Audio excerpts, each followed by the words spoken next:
I'm not going to talk to you about the Jonathan Pollard case, but I'm going to make a very dogmatic statement about it. In order to have any credibility in saying it, I need to give you just a little bit of background first. I am a lawyer, but I've not always been a lawyer.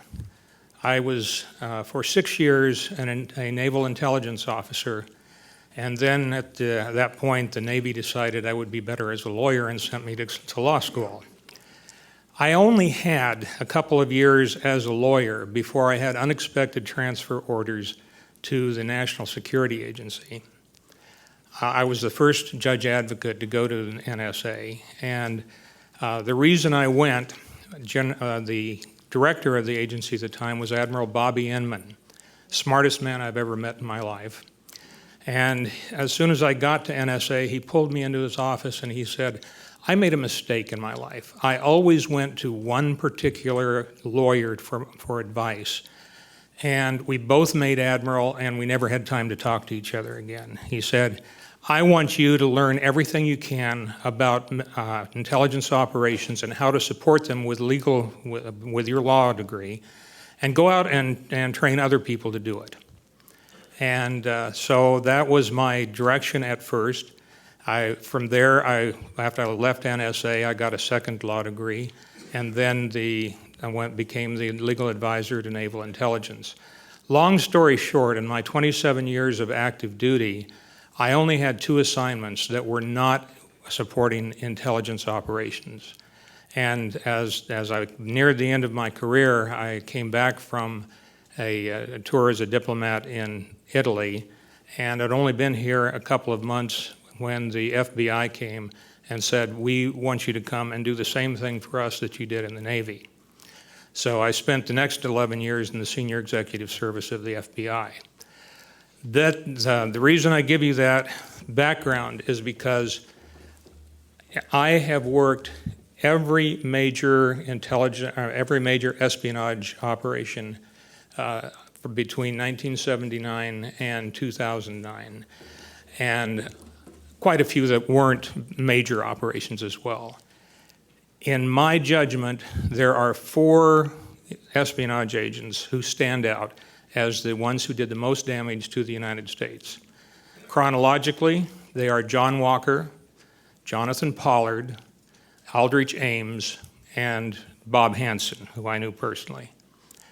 I'd never worked the Aldrich Ames case. That's the only one that I didn't work because I was transitioning from the Navy to the FBI at that time. Now, why do I say that Jonathan Pollard is a major problem or did major damage to us? Background for him, as you heard, he was a Navy intelligence analyst. And he wanted to make a lot of money. And he had ideas about weapons schemes and things like this. But one day he was talking to a friend of his in New York who commented that he had met a very interesting person, a colonel in the Israeli Air Force named Avicenna. And Pollard said, can you introduce me to him? And he did. And right off the bat, Jonathan Pollard said, I can help you. What is it you would like to have? Well, Sella naturally had Jonathan Pollard checked out, and they realized that he was intent on what he said. And so they said, yes, we'll be glad to receive anything that you can get. Well, Pollard had a top secret SCI clearance, and he had a courier pass, so he could take classified information out and anything he wanted. And he started giving information to the Israelis. And one of the comments they said was that don't give us any secret information. We don't need that level. Only top secret and SCI information. And so that's what he started doing. And because of his credentials and his courier pass, he could go to the various intelligence libraries and get anything he wanted. And pretty soon, the Israelis started tasking him with specific documents they wanted. And the way they were able to do that is they had a book that was published by the DIA that was basically a catalog of all the things that were available. And Jonathan Pollard didn't give it to them. They got that from somebody else. So Jonathan Pollard started giving them whatever they wanted. Now, just to recap for a moment what Pollard was trying to do, he didn't start out to give information to the Israelis. He started out trying to sell anything he could, including classified information. He approached the Pakistanis, he approached the South Africans, he approached the Australians. He turned over classified information to a South African attaché just as a show of good faith. So, you know, he's not a person who was trying just to help the Israelis. He was a pretty venal person here. At one point, when he was meeting with his handlers in Paris, he started commenting, you know, I'm really taking a big risk, you know, all this sort of stuff. You know, I could really get a lot of time in jail for what I'm doing. It's a big deal. And the Israelis said, well, what is it you want? He said, up it by 1,000 a month. So, you know, this is really what he is. He's a person trying to make money. Now, what did he do to earn my suggestion that he's one of the top 4? He took so much information to the Israelis that they had to install 2 high-speed copiers in an apartment to take care of everything that he brought them. He would take information out every night in a couple of briefcases, give it to them to copy, and then because they had high-speed copiers, they were able to get it back to him quickly, and then he would replace it as soon as he got to work in the morning. How much did he give them? By his own admission, he said, I gave them enough information to occupy a space that would be 6 feet by 6 feet by 10 feet. That's his admission. We never got the documents back from the Israelis that he gave them. Now, they did give us a few documents back. They gave us a couple thousand back. But really, you know, we don't know all that he gave, although Jonathan Pollard has a almost photographic mind, so he was able to tell us an awful lot about what he did. Now, the reason he told us all this stuff is we made a deal that we would, his wife was involved in this too, and we made a deal that we would cap her sentence to 5 years, and that we would not ask for the maximum punishment for him.